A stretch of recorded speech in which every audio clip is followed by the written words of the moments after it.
Welcome, Libra, to a new cosmic chapter for relationships and also your connection to others. Saturn, the planet which is very much to do with boundaries, structure, but also time, returns to your sector of partnership on the 14th of February. It visited this part of your chart briefly last year for just over 3 months to give you a bit of an insight of what's coming. But as ever, we can look at Saturn in Aries, the first zodiac sign, and the beginning of a 29 and a quarter year journey in isolation. But we really get the inside track by looking at the event chart and how all the planets are interacting and collaborating, because that's what provides a backdrop for you for the next 2 years. I'm astrologer Patrick Arundel. Thank you so much for joining me. If you're a returning visitor, thank you so much for all your views, comments, and likes. I've been getting quite a few hypes recently. Thank you for those. And if you're new here, welcome. If you've yet to subscribe, please help the channel to continue to thrive and do so now. I'm also going to share with you the upcoming aspects, which are particularly powerful for your sign over the next couple of months. And then about the retrograde, which begins late in July and sees Saturn invert through 7 degrees to the 10th of December. Please stay with me to the end. You get an opportunity to get a free gift, which will help you to navigate the journey of Saturn through the sky, because Saturn is in Aries in its fall, because in your sign it's exalted. So Saturn loves being in Libra. It's not so keen in Aries. Why? Well, Aries is the sign of initiation, and the ruler, Mars, is hustle bustle. It's about action. Saturn is that wise soul, but a wise soul on the path of the zodiac, which is about essentially innocence or a lack of awareness. So if you are or have got some relationships or connections professionally that are not working so well, Saturn is going to push you to work harder at asserting your needs, tip point between what you'll give and get over the next 2 years. But also it could see someone develop in your situation who really is worthy of you, and a very positive alliance could be forged, but it will require industry and application. So on the screen, you can see Saturn is right on that 7th house cusp. So there's my mouse there. The significance of the 7th house is often completely missed by YouTube astrology, if I'm honest. The focus is always on the ascendant, it seems. But the descendant is where we connect to others. So it's just as important as the ascendant. This position here, the 10th house, also critical, how we connect to the wider world. And in this particular illustration, you can see that Saturn is right on that 7th house, along with Neptune. Now, over the last couple of years, apart from their brief sojourn into Aries last year, Saturn has been in your 6th house in Pisces, which can be very compassionate, but also finds it difficult to say no, especially to supporting people professionally or through work. And you may have pushed yourself very hard. And at times that may have left you feeling quite wrung out. And then more retrospectively, Neptune's been in that area since 2012. So your sacrifice and hard work in industry have been immense, particularly the last couple of years. But if you don't really feel respected or seen or heard, that could make you feel quite empty. So what Saturn's asking you to do is be stricter with yourself, but also with others. In traditional astrology, the 7th house is said to be the sector of open enemies. Well, in simple terms, that can be the person at work that not massively fond of, kind of rub along, but maybe if that person is assuming of your goodwill a bit too much, that's the type of situation where it's important to say no. It's your turn to do that. I've often covered that for you. But with Neptune in the mix, that also can bring an opaque, distorting dimension to the equation. It's not a good thing to be too stiff and inflexible. Always saying no is not going to make the world go round. It's about give and take. Generally, you know that more than any other zodiac sign. So Neptune suggests that intuition and instinct, very Aries energies, are going to be really important. So it can be, if you like, Neptune can be Saturn can be the steel fist inside the velvet glove of Neptune. So your natural diplomacy will be very important. But if we look at the position of your ruler Venus, it continues in the sign of Pisces, but actually loves being there. She's exalted, pretty close to the node, North Node, and also Mercury. So I feel that some of the dialogue that's going to develop quite soon may not be of a personal relationship kind. It may be to do with your work. And there's also part of you that I feel with all the Aquarius energy recently manifesting in the sky, it's given you a spark. It's inspired you to be more creative, demonstrative, to uh, be more invested in doing things in an enjoyable way, not just a dutiful way, which is that Piscean energy. But the combination of Venus, the North Node, and Mercury suggests your skills as a communicator can still be very helpful. But what about the other planetary players beyond them? Well, we do have Jupiter at the very top of your chart. So any planet that's close to an angle, in this case, Saturn's the closest, is going to be very influential. So you do know the next couple of years can be very powerful for your connections to others. But also, in terms of your professional situation, Jupiter may be in retrograde, but it is exalted in Cancer and it is highly visible. It's at the top of the chart in the Northern Hemisphere. So your natural cardinality, because you're a leader, is very much to the fore. I think Jupiter in retrograde there is just saying to not, again, a bit like all the Pisces energy of the last couple of years, don't be doing too much, but it is in an opposition with the moon, which is asking you to play safe, particularly around any property matters. Um, the moon is challenged in Capricorn, but in the fourth house, it's a good echo of Cancer, the ruler. So you are being asked, however ambitious you may be, just be mindful of the need for security. So if you're pushing back, which Saturn is going to encourage you to do, is push back skillfully. But you can do that.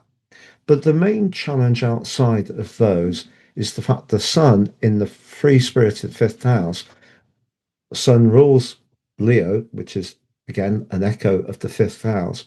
That's very can be very demonstrative, very enthusiastic. It's also in the third decan of the sign of Aquarius, which is subruled by your ruler Venus. So that's a lovely place for the sun to be. But look at the position of Uranus. So if you're in a relationship, Uranus in the eighth house, where you don't feel you can be very demonstrative, you can't demonstrate your charisma because someone won't really like it, or they keep doing something unpredictable, or their need for constant approval is deflecting you from what you need to do to showcase your individuality and your talents, your flair and creativity. That may be a relationship that could be challenging. So, if you're drawn to someone at the moment where it is very magnetic. It could have a lot of chemistry, but it is very up and down. That could be a relationship that may be challenging, because I feel that what Saturn will do over the next 2 years is keep reminding you of the need for a degree of stability, but also equanimity. So that need of yours for fairness is going to harden, and you're going to become more uncompromising about that. But equally, there is a lovely link between Chiron and your seventh house, been there 4 times since Feb 2019, after a brief visit in 18. But that's in a lovely sextile to the sun. So if there is someone you can work with who does understand mutuality, give and take, it's not all about what we want. It is about understanding what other people require from us. Saturn's industry can really help you. Now, what about the upcoming aspects? Well, there are some corkers. So on March the 8th, your ruler, Venus, applies to Saturn. So if a relationship is going well, you can get a really reassuring signal at that point. It may be good feedback from a boss or a client. It may be a partner just showing their appreciation. But equally, if a relationship is stumbling, it can show up then. And equally on March the 25th, we have the Sun applying to Saturn. And again, if there is a weakness, it could show up. But on March the 28th, we have a very constructive relationship between the move in Saturn, which gets to over 14 degrees by the time the retrograde begins on the 26th of July, and Pluto. So now that Saturn is back in Aries, it's already within touching distance of Pluto. So the evolutionary energies of Pluto in the fifth house is about finding, if you're talking in romantic terms, along with Mars, which can be quite raunchy, and the Sun, innate desire, that's about you getting the kind of romantic relationship you really deserve. And there could be evidence of that shaping up in a constructive situation really very well by the end of March. But equally, by April the 19th, it's Saturn's uh, turn. Well, Mars will apply to Saturn, and that's one of astrology's most complex influences, to be honest. In a natal chart, it can give people a fantastic fighting spirit and a never say die attitude. But if there are tensions in a relationship which are not getting sorted, it could get quite feisty, to be truthful. But on July the 6th, the sun's moved to the top of your chart and is really asking you to raise your profile, push for recognition, and you may have a conversation with a boss or around a contractual matter. And if you don't feel again that you're being heard or seen, push back. But on December the 29th, as the sun has made its way round the heavens, it's back into the part of your chart that Pluto was so evocative in from 2008 through to November 2024 and caused quite a lot of challenges. Your emotional home and family life may have been quite turbulent. And even though this year doesn't really provide an echo of that, apart from that moon in Capricorn, just asking you to be a little bit conscious of security, something could come up towards the end of this year where maybe it's with a family member. It could be around Christmas preparations or plans. Someone could be a little bit unhelpful, unyielding, and that could be quite frustrating. But I think the overall picture of your chart for this year ahead is very, very encouraging. But it does say that if you're one of those Libras who is averse to coming into conflict because you just would rather have a peaceful life, you will be giving away your power in a very major way. And Saturn will keep reminding you that that's not the right way to go.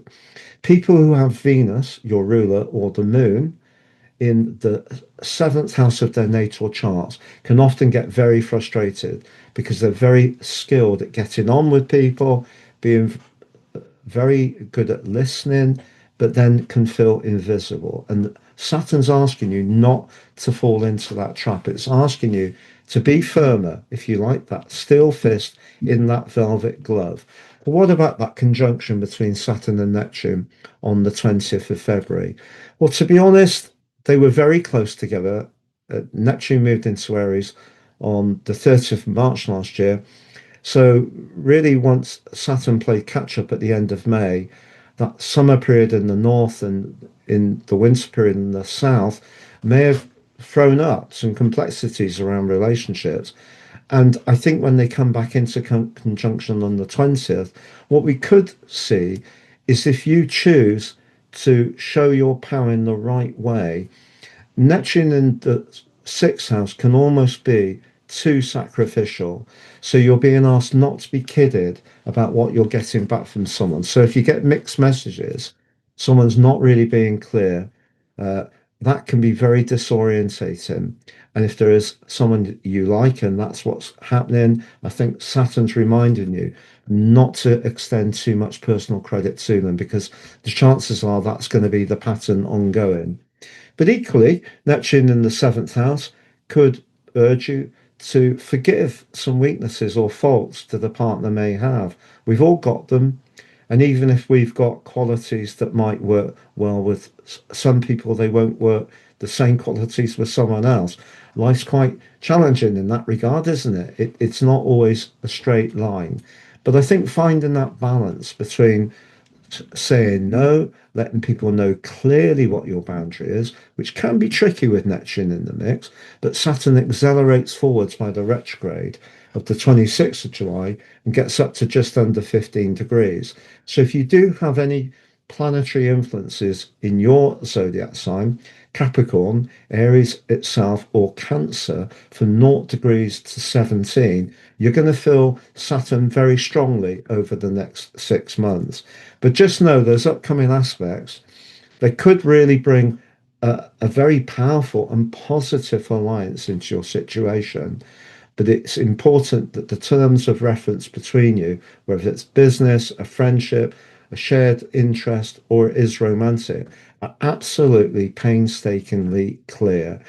Please see under the video where you can download your guide to navigating Saturn in a positive way over the next 2 years.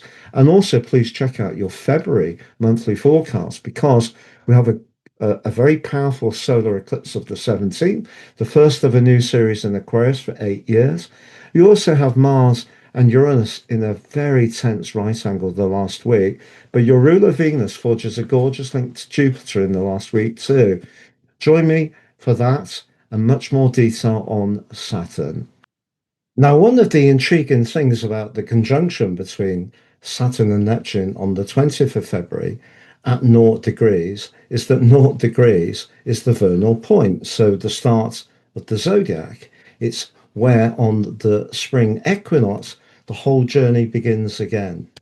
So having the combination between Saturn and Neptune there is particularly intriguing to me because there's a form of astrology called Draconic astrology, where the North Node is moved from wherever it is in the natal chart to 0 degrees Aries. And that can change a chart quite a bit. But the person I want to give you a little bit of an insight to of how this works is Madonna.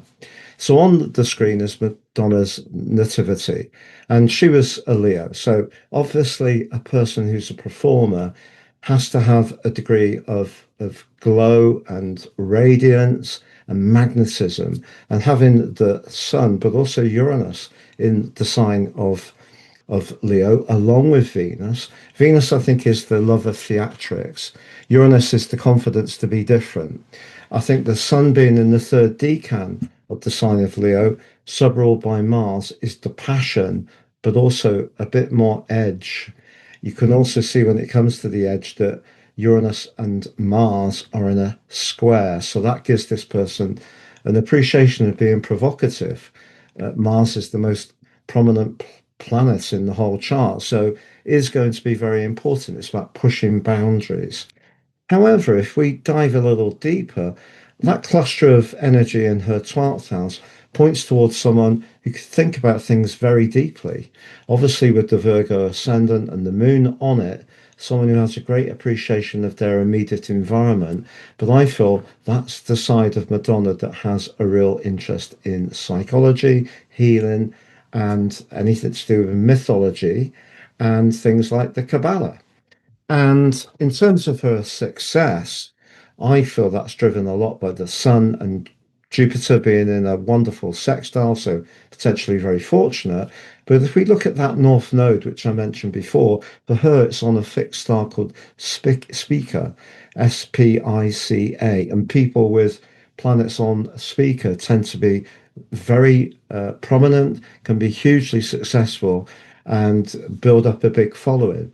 So the combination between the North Node and Jupiter suggests her life karma, her direction of travel, the North Node, has been about finding balance, interest in the arts, but definitely an ability to make money. So that's her natal chart. But let's look at Madonna's Draconic chart. So remember, the North Node is at 2402 in her natal.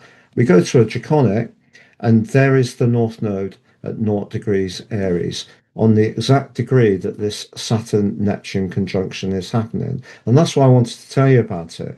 Now, when I did share Madonna's chart a few years ago and said that she was a Leo, I had loads of people write to me and say, no, she's not, she's an Aquarius. But clearly, she is a Leo because she's born on the 16th of August. But in the Draconic version of her chart, her sun is on the anaretic degree of Capricorn. So this is a person with a real instinct for business, but also perhaps with the flavor of progressiveness that comes from Aquarius energy, which is the combination still of Pluto and Mercury, very analytical, but uh, the combination of the ascendant and the moon in Aquarius is very much more to do with being groundbreaking than the Virgo in her natal chart, which can be someone who wants to provide services, is very detail orientated, very organized. She may be all of those things, but in this chart, the more radical part of her nature really is that much more visible. She still has the need to perhaps be more meditative, quiet, take time out of the limelight with the 12th house energy. And also, Saturn in the fourth house means that, you know, home and family is important to her. And I think it's right that she's adopted some children. So that shows a great responsibility and a great empathy to look after those who are less fortunate. But that combination of the planets stay in the same relationship, so we have the same aspect. We still have Uranus in a square with Mars, but Mars here is also very close to Spica in the nature chart. So as Mars, Draconic, conjunct the North Node and Jupiter in her natal. And, you know, the ninth house is about expansion, it's about risk, independence. Uh, it is true that Mars is technically detrimented, but in this illustration, you can see that the Moon and Mars still very strong. So she's a great communicator. So, what the principles of Draconic astrology are is that they're the root of who we are. So, when we come into this world, Draconic's the root of our personality, and the natal is the fruit that comes from the tree of life that we go through. So, if we really work at it, we can see the outcome of our life physical journey much more like the natal chart. But some people find the Draconic chart represents their personalities much more. For example, my Draconic midpoint, sun and moon, is Cancer, you know, and I am very much a home lover. And people who are close to me, been close to me for a very long time, you know, I value those relationships very much. So, if you'd like to understand the difference between your natal chart and your Draconic chart, just like I've shared for Madonna, you can order your Draconic 12-month forecast and get your character analysis, your Draconic Life Roadmap report. And if you apply Draco 26 at the checkout, you'll get 50% off. But also, if you would like to order your natal 12-month forecast and natal life roadmap report, if you apply Astro 26 at the checkout, you can get 50% off for those too.